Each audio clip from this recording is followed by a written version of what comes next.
that era, you, Stevie G, Rio, Ashley Cole, the disconnect between the Manchester United players and the Chelsea players and potentially the Liverpool players, and the antipathy that there was because you were competing against each other on a weekly basis, and you never, in Rio's perspective, you never came together as a team or as a squad. Fair? Yeah. Fair. Certainly it's true to a degree. I think it's been taken slightly too literally, because you almost get the impression of us all sitting in the room not talking to each other, and it certainly wasn't like that. But there was an air of that. Human nature means that when I go to and sit and have lunch or mill around the hotel, I probably hang around with John Terry, Joe Cole, Ashley Cole, whoever might be my team. Same for everyone. We were all very synonymous with our teams. We felt very strongly about them. Us, Chelsea, Steven Gerrard and Carragher, Liverpool, blah, blah, blah, Manchester United. And so there is a human nature effect that kicks in that we actually never really got to grips with enough. And I think that's probably all our faults, personally, because as you mature as a man or woman, you kind of realise, you know, at 20, you quite happily sit in your little group. At 30 and now nearly 40, you see things differently. So we all made that mistake. Probably the management didn't really tackle that well enough. And it was one part of the jigsaw that was slightly out of place. And I always imagined, I remember the Argentinian playing with Crespo, and he was at Chelsea, and I actually used to get the ump how desperate he was to leave Chelsea to go back to the Argentinian squad.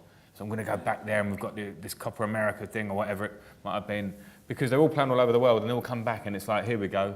Whereas we were at loggerheads, you know, and so that was like a factor in the whole thing. But it wasn't the only factor.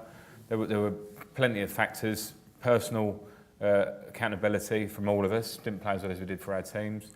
We lost the battle in midfield constantly for not putting enough numbers in there. Constantly, like all of us will pick our teams now for the World Cup, and we'll probably have 3 in midfield or whatever it might be. We certainly won't have 2 and then vacate the rest of the area.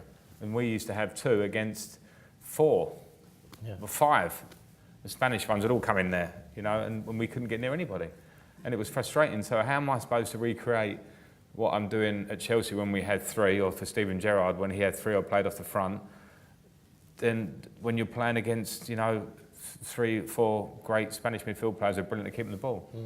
So retrospectively, we were probably never gonna threaten winning anything. I think we actually did okay getting to the quarterfinals. So and it's just not on tactics. That's on our own, all those bits. So there's definitely been a progression to where we are now, because we're seeing it all differently. And that Gareth and the DNA thing is certainly progressed that. You know, you would have seen Gareth up in close quarters, I guess. Do you like the way that he's handling himself and the squad at the moment? Yeah, he's been brilliant. There's no doubt. As it stands at the moment, he's had a great tournament. Do you know what I mean? He has, to the point. He couldn't have announced it any better. I think this decision slightly fell on his lap, albeit they weren't easy ones, because as Neil said, that those senior players, there aren't senior players. He's picked the ones that should go. Joe Hart as a third goalkeeper, you know, we can all argue it or not, but it's a third goalkeeper, potentially. And Jack Wilshere's had a load of injury problems. So I think, I don't know who the other ones are, senior players. So the squad is there for him to pick, but he's picked it. He spoke brilliantly. He's promoted youth. I actually haven't heard all these quotes. I heard one quote on the radio earlier, and he said about you need to know your strengths and know your weaknesses. And our strength are the pace and ability of our attack-minded players. So we're going to try and by nature he's saying our defence is our weakness. So we're going to try and secure that and let them boys go. And I thought it was a perfect way of putting it. Did you worry about the reaction, Frank? You always struck me as somebody who was incredibly level-headed, somebody who could see the wider picture. Did you feel that pressure of expectation, be it from the fans at home, be it from the media, be it from yourself, going into a World Cup tournament? Yes, yeah, without a doubt. With England, it's a different ballgame. I never felt it at Chelsea, and you don't, it becomes your home. Fortunately for me, that was all good, and which really helps, obviously. But with England, going into it, playing the friendlies before it, every England game actually, and then the World Cup is like the biggest level of all of it, because you know the media were harsh. I agree. 2006 was harsh. 2010, I don't remember the fallout so much, but the negativity of every press conference was like, wow, it was like going into a war zone, sitting there trying to like battle questions about whether John Terry likes to train in or the captaincy this, and who's got the ump and why isn't he not playing? And like you come out of it and that was as hard as the game, do you know what I mean? Because you knew like, wow, if I say the wrong word here.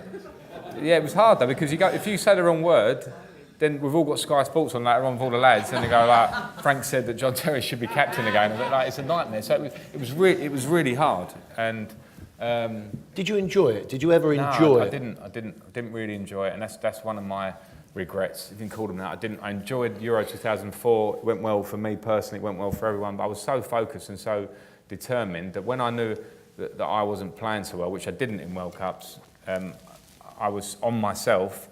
And then everything else comes into play. And you know, like nobody is immune to it.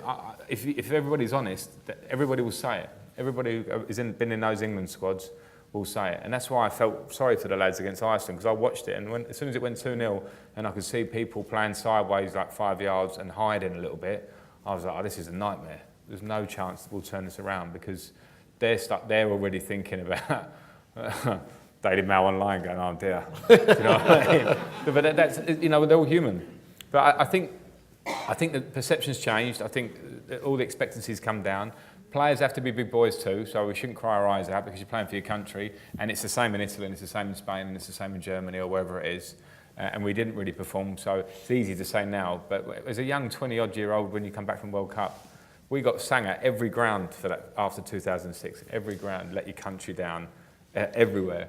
There were like 4 or 5 of us in the team at Chelsea, and it just used to be a crescendo every ground.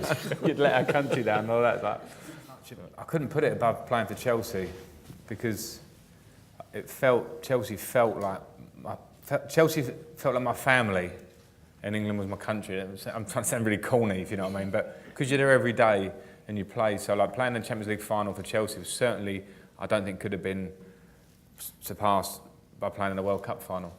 Take all the crap out of it. Sorry, crap's not really a swear word. But if you take the crap out of it about all the negative things I'm saying, I don't mean them, because I'm not saying pulling England down by saying that. I expected that to come with it, and it came. And playing for your country is amazing. Playing your debut, whatever game you play for your country is amazing. But for me, playing for my club was up there with it, because I felt it. I was very fortunate actually. It's probably for people to play a long time at their club. So pinnacle of my career was the Champions League final. If I'd have got to an England World Cup final, I might say something slightly different. I'm not pandering to the crowd. I'm really not, because it's actually just how I felt. Yeah. Can I just ask how it felt that day up at the Grove? I don't know if you remember, but it might have been your 100th cap when we spoke to you on a Sunday up at the Grove, and we trawled through your international career. Can you remember what it was like to talk historically about some of the moments that you'd had in your career? Because you were being asked to comb through it. But immensely proud. I suppose the pure fact as well that there weren't that many moments that I could say that was that great. We won, you know. It was so like when I think about the Euro 2004, and it feels really special to me. And then when I think about 2006, it doesn't. And I don't mean, you know, I'm still playing for my country. It's the same thing, but it wasn't successful. So I'm probably speaking I had a lot of success at Chelsea, and it probably just changes my mind. But no doubt playing for your country it's obviously up there. My debut was a huge moment for my family. 100 caps was a huge moment. I don't look back on any regrets with England. I just look back at pride of playing 106 times or whatever. And it does mean a lot, because, you know, when you retire, you realise you step outside the Chelsea bubble, and you realise that, you know, and now we travel around in different teams, and that people respect you for playing for England. A lot of people come up and say, I loved you for England, didn't like you for Chelsea, and that sort of stuff. And that's the nature of it. I'm partly because, I don't know, this is the question maybe. Does defeat for England, your country, hurt more than defeat for your club? It's the same answer. It was the same defeat. Going home from World Cups was absolutely horrible, but coming off the pitch in Russia, having lost to Manchester United in the Champions League final, was absolutely horrible. Do you know what I mean? There isn't much in it. They're both. When you're professional and you're an athlete and you work as hard as you can, you want to get in your Chelsea team, you want to get in the England team, and then when you play at the top game that there is, it's the same disappointment. And you know what? The funny thing about football is you come home and then it all starts again next season, and then it all carries on, and then you put perspective on the whole thing. But yeah, I think it was just the same, I think. obviously there was the well-known mantra that Lampard and Gerrard can't play together, and Frank touched on the fact that the Spanish midfield was so packed. What midfield do you think you could have played in with the personnel that were available that would have been able to compete with the Spanish? Well, if you're going to compete, then you need to have. Well, I would have played 3 midfield players, and I would have played an Owen Hargreaves or Michael Carrick or Paul Scholes in the earlier days, because he'd already started to retreat to a deep midfield player for Manchester United. So I think it was quite easy. And actually, in honesty, we generally in my career only had one centre forward focal point who was like a shoo-in, which was either Michael Owen or then Wayne Rooney. So when as you know, we kind of paired Peter Crouch with Emil Heskey and the like. So it was actually crying out to be done. And then you would ask your wide players to also come and get involved inside. You know, at times, you know, you have a Joe Cole used to play on the wing and come and get involved. And our attributes, I think, were there to do it. So I would have, take your pick. You know, that's the thing. We wouldn't have this problem if you couldn't. I just pulled out 3 there that I think could have done the job very, very well. And it would have been completely how we all wanted to play. If myself and Steven are playing in midfield for England without anybody behind us, and you had to always worry about where he was in relation to me to be able to make your natural run. So the worst thing in football is when you start second guessing your movement, because it's so fast that when you wait, you can't arrive. So it was an absolute no-brainer to me, looking back, that we didn't do it. I mean, Sven sort of played with the diamond in 2004 going into it, but nobody wanted to be at the back end of it. So This sounds like a really stupid question. Did you ever get coached to play in the 2? Yeah, and growing up, you was only in the 2. No, but I mean for England. Did Yeah, Fabio Capello used to do it, but a lot of it would be on your defensive responsibility, and he always wanted one of you to see the number on the back of the other one. So a lot of the time it was myself and Steven or Gareth Barry, and I started to go in and out of the team with it actually, but one of us would be on the angle behind the other one in a defensive situation. So rather than me thinking of freedom to go forward, I'm thinking I better be able to see the number in his shirt. So Fabio would do it, and it actually made us pretty hard to beat at times and pretty organised. But when you're worrying about those details, as opposed to saying, well, why don't you just sit Gareth in there and let us play? As I say, we brought Emil Heskey back into the team. No disrespect, but Rooney had plenty in his game to play that as a one-off on his own. But you know, Fabio Capello was a 4-4-2 man forever, and you wouldn't be telling him to change to a 3 in midfield. Do you know what I mean? He'd just say, well, I'm going to change, but it's you I'm changing. That's it. Do you know what I mean? That's it.